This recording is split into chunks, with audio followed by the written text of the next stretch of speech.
Any man knows that it helps his family relations to do the things his family likes. He knows that it helps his standing and relations with his neighbors around. And if he is successful in his own business, you can depend on it his day is filled with making friends, figuring how to serve and handle his customers the way they like, and like better than the way they are served and handled by his competitor down the street. The simple truth is that a big organization like General Motors makes more and better friends just like anybody else by doing things that people like in the way that people like. It loses friends in just the same way that you and I and the rest of us do by failing to do what people like in the way people like.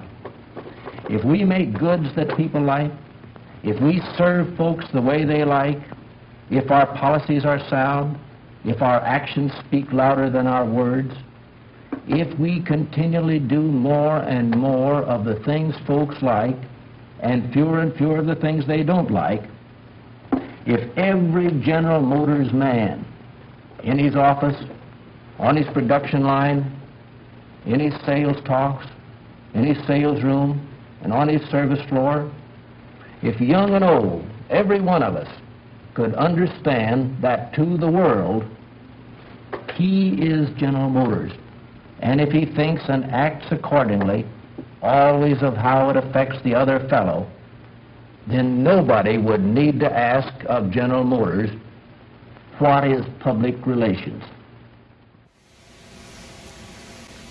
In PR, companies recognize that if you're working on a brand, it should certainly help sales, but that there's corporate reputation and there's relationships with all your stakeholders, with your own employees, your customers, shareholders, with Washington, with your state capital, and wherever you're based, with what you're doing internationally, with the environment, the pay of workers in third world countries.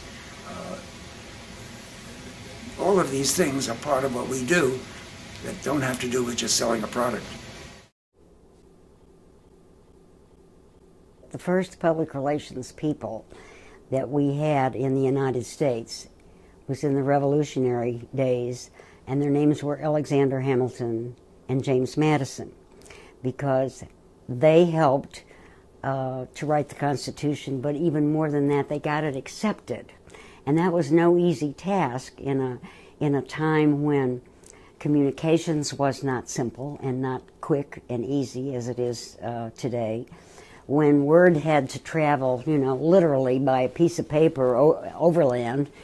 And so they were the architects of the acceptance of the American Constitution, which of course is fundamental to our society. As a matter of fact, the Institute for Public Relations has named its annual award the Alexander Hamilton Award, because they see him as the genius and forerunner of public relations.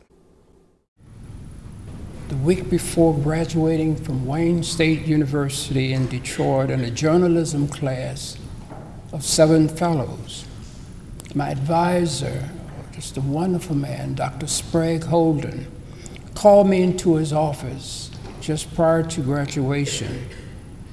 And as I entered his office, he sat there behind his desk with his head down.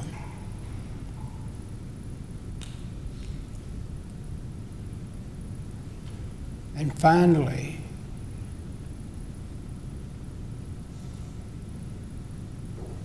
he said to me, "Ofield, you are as good a writer and student as the 6 others in your journalism class. And I have been able to find jobs for the 6 other fellows in your class at the Detroit Times, at the Detroit News, and the Detroit Free Press." And Dr. Holden paused and then added, "Ofield, I'm very, very sorry, but I don't have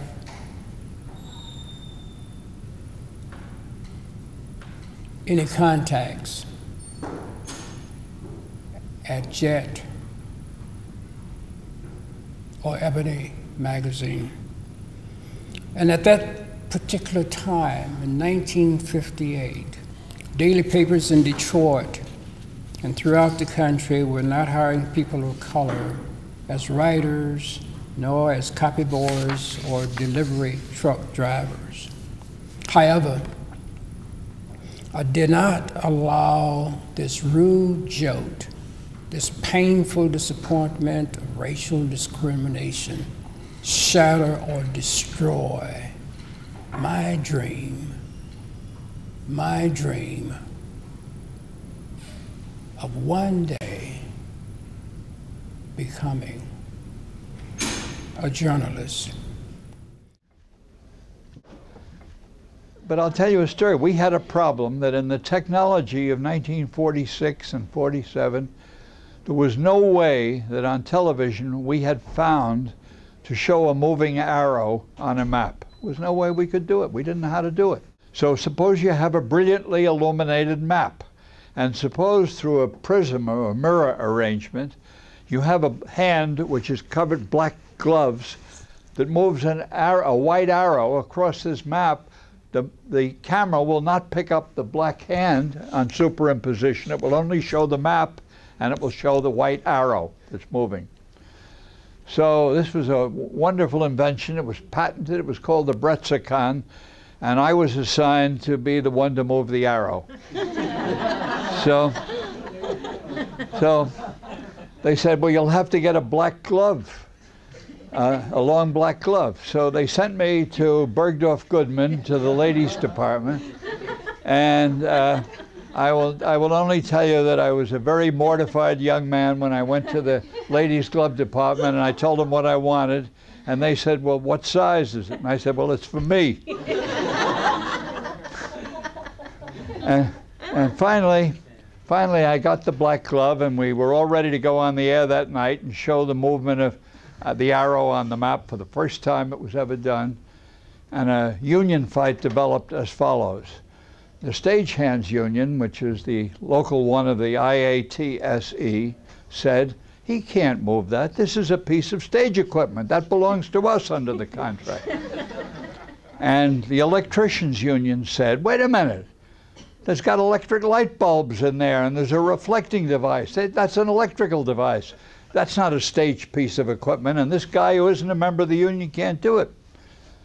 The result was that the equipment was never used. It was never used at all, and it must have been several years later before a way was found to show a moving arrow, and that's really what happened. Many people believe public relations is press agentry, flackery, publicity. Public relations is not that. It is a two-way street, advising the client on attitudes and actions to win over the public on whom viability of the unit depends, and then educating, informing, and persuading the public to accept these social goods, ideas, concepts, or whatever. I started as far from the center of power as you could get in a company of that size. And I don't think anybody would have predicted, not friend, not foe, not me, that I would have ended up as an executive vice president. It was just an astounding journey. I would like to think I changed a few things along the way. I'd like to think that I caused a fair number of people to care about the environment at a time when it was not an issue.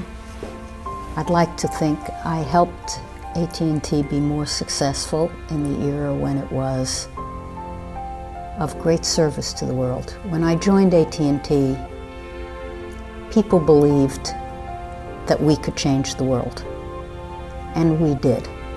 I would hope I caused some people who do what we do to think that you can do it with integrity and with courage, and you won't get killed along the way. But better yet, because I did get killed now and then, you can come back and you can continue doing what you think will matter. It's so important that what you do when you go to work in the morning matters to you.